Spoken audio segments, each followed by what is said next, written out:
Assalamu alaikum. So today's Snapchat story is about motivation, what makes up motivation, and how can we tap into motivation when we need to. So according to latest research, there's three parts for motivation. Number one, autonomy. Number two, mastery. Number three, purpose. Autonomy is simply being self-directed, meaning that you control how things work, how the process is. So that's why whenever we micromanage, we hate it.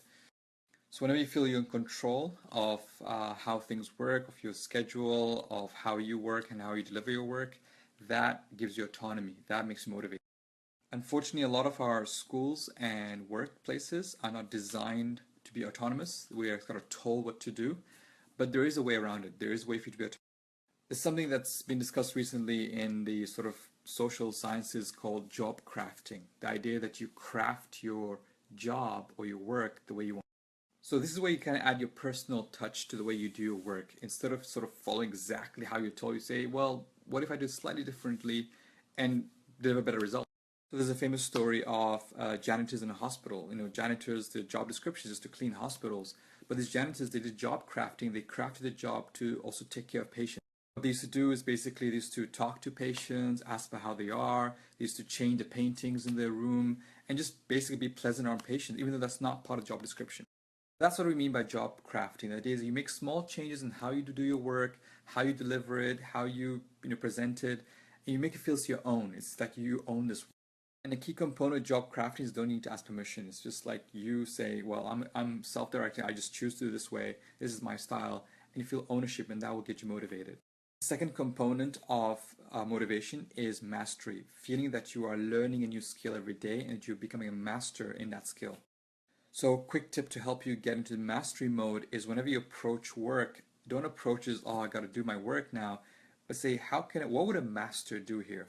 What would someone who is high performer, top of their game, approach this piece of work? It could be as simple as a report or just studying for an exam, but what would be the high performance way of work?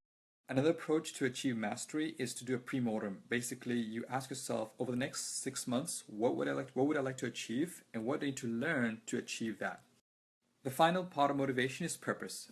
Being able to have a sense of purpose behind what you're doing, why you're doing this piece of work, why you're studying, why you're going to school, why you're going to...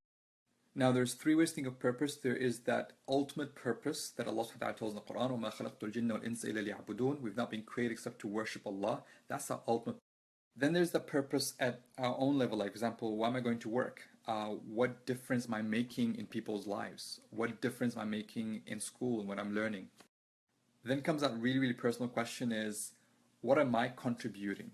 And if I didn't come to work or school today, would it make a difference? There's a cool tip that I learned from a guy called Dan Pink about how to boost motivation. Basically, sometimes when you approach a task, ask yourself these two questions. The first question is, on a scale of 1 to 10, 1 being not ready, 10 being ready, how ready are you to do this task? Most probably, if you're not motivated, say maybe 1 or 2. If you choose 3 or 2, then the next question is, why didn't you choose a lower number? Because if you didn't choose a lower number, that means that there's some little motivation there left. So let's say I'm at work and my boss comes to me with a piece of work I didn't want to do, and he says, well, are you 1 to 10, are you ready to do it or not? I say it's a 2.